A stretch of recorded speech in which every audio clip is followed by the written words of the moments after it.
Hi guys, today we're going to walk through how you can root the Samsung Galaxy S2 and also how to install custom ROMs on it, such as the ever popular CyanogenMod. Now before we can install any custom ROMs, the first thing we need to do is to root the phone. What does rooting mean?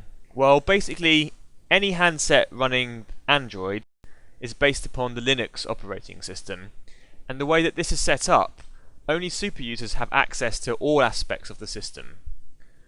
By rooting your phone, you give yourself super user access to the system files and all the things that are normally marked as read-only.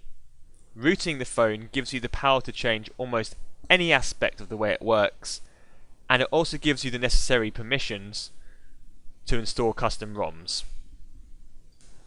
So, in order to make life a little bit easier for ourselves, we're going to prepare the 3 files we're going to flash across with the custom kernel in advance and put them on a convenient place of the SD card. So the first file you're going to need to download in advance is going to be the rooting zip file. This is the super user file. The second one is the CyanogenMod ROM itself, and we're going to use whatever the latest nightly is. In this case, in this example, I'm going to be using the September the 16th nightly. And finally, we're going to need the Google Apps zip file, and because we're going to be using a version of CyanogenMod that is based upon Android 4.3, we're going to need the version 4.3 of the Google Apps. So I'm going to put all the links for these 3 things below. Just download them and preferably put them on the internal SD card of your phone. If you've got an external micro SD, it's fine to put them on that as well. And before we go any further, make sure that's all prepared and ready. There are many ways to root the Galaxy S2, but I'm going to start off by changing the kernel, which is basically the part of the phone software that allows it to interface directly with the hardware. Now this phone is running Android Jelly Bean. I'm just going to show you that in settings. It's running version 4.1.2, and this is based upon version 3 of the Linux kernel, which is the latest version that there is. Now by using a free app that I've already downloaded called Root Check, and I'm going to put the link to this app in the description below, I can show that this phone is currently not rooted. In fact, as you should be able to see, it's running stock firmware, exactly how you get it when you buy it from the shop. In order to root this device, I'm going to have to flash the new kernel, which includes custom recovery software, which will allow me to root it. In order to do this, you need 2 pieces of software. One is called Odin, and the other is just the actual kernel file itself. So I'm going to put the links down below, and once you've downloaded them both, you're ready to start rooting. And before you do that, the first step is to turn your phone off. And make sure when you do this that you wait long enough for the phone to go fully off. So give it a few seconds. It's even a good idea to take the battery out to ensure that the phone is fully off before you start. Okay, so once you start up Odin, it will look like this, and all you need to do is click on the PDA button and then select the kernel we downloaded earlier, put that in, and just make sure these settings are the only 2 boxes that are ticked: auto reboot and F reset time. Make sure there's nothing here on the repartition section.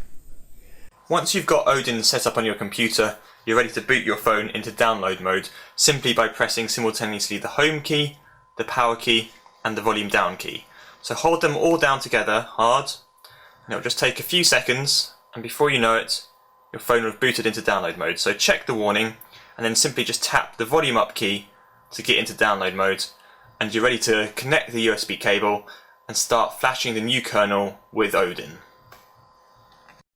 And once you've hit the volume up key to continue, you can plug your phone in to your computer with your USB cable.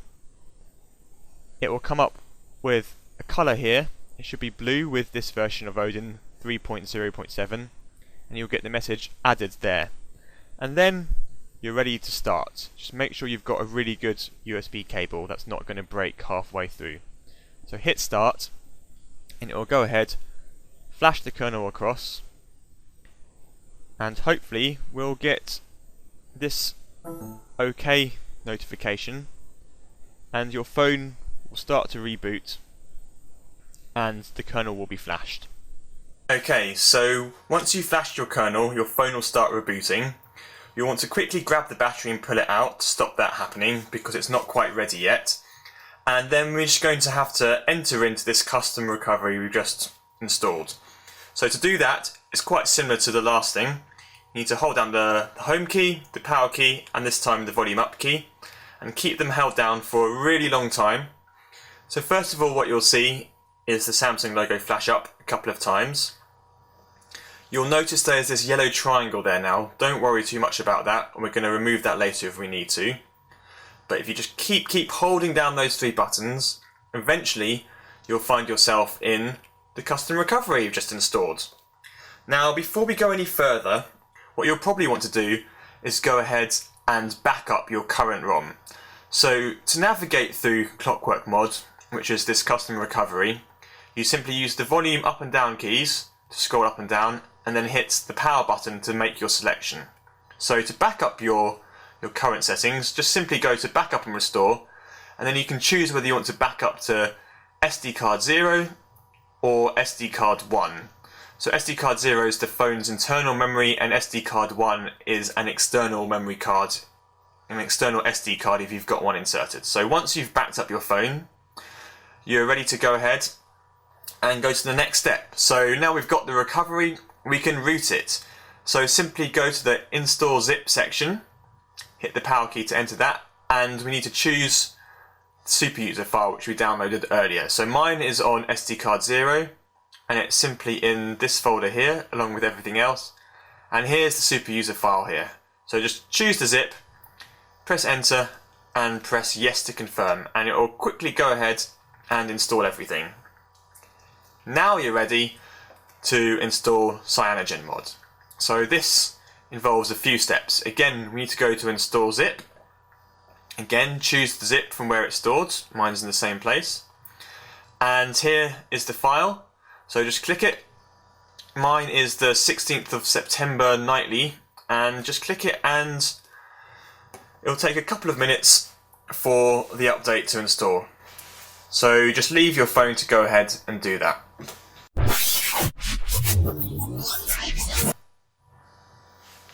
Right, once that's installed, you'll want to go ahead and install Google Apps. So Google Apps are things like Google Play, YouTube, that sort of thing, which can't be included with the CyanogenMod. So they just come as a separate file. Got the file in the same place. Just again, click yes to confirm, and your phone will start installing Google Apps for Android.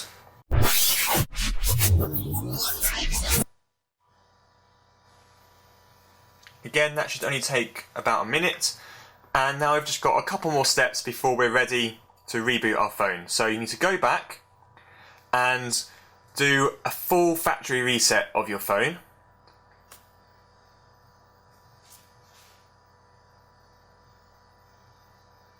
This is just going to delete all your data. So before you do the factory reset, make sure you've done the backup we talked about earlier, and then you can wipe the cache partition.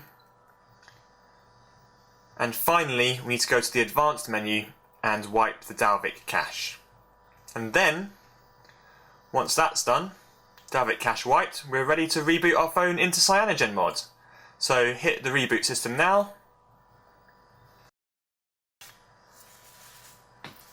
And hopefully we'll see CyanogenMod boot up on our phone.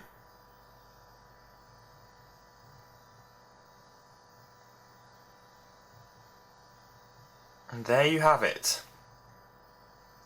Your phone is now rooted and running the CyanogenMod ROM instead of the stock Samsung operating system.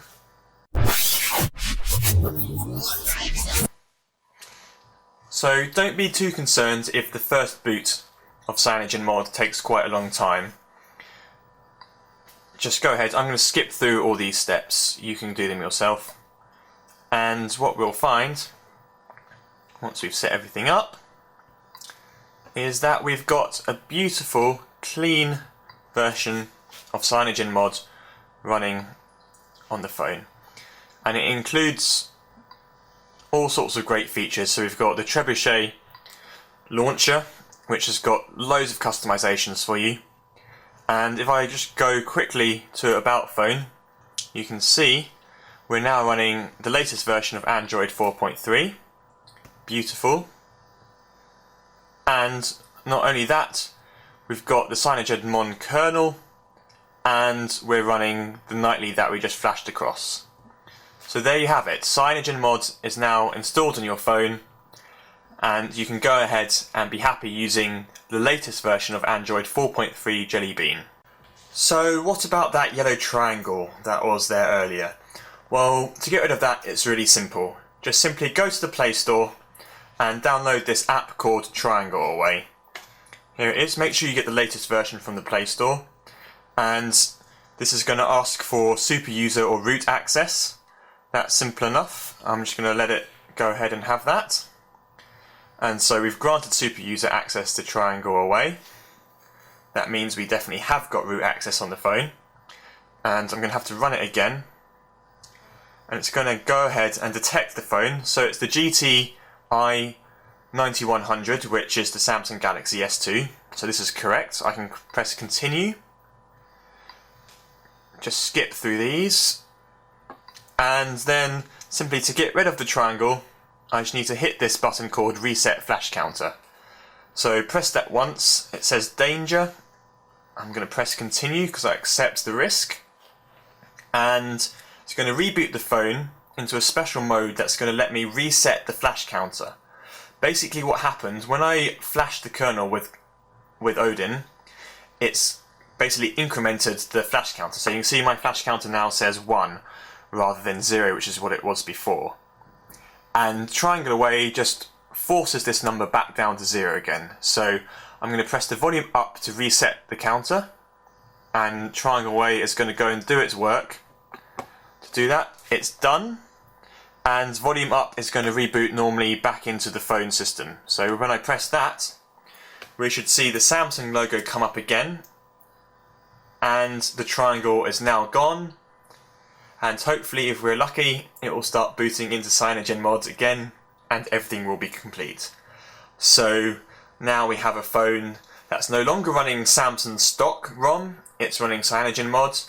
It's no longer got the yellow triangle, it's just as it was before, and also it's completely rooted, so we've got the power to do whatever we want with our phone, no more restrictions.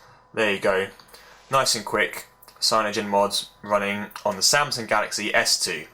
Thanks for watching guys, rate, comment, subscribe.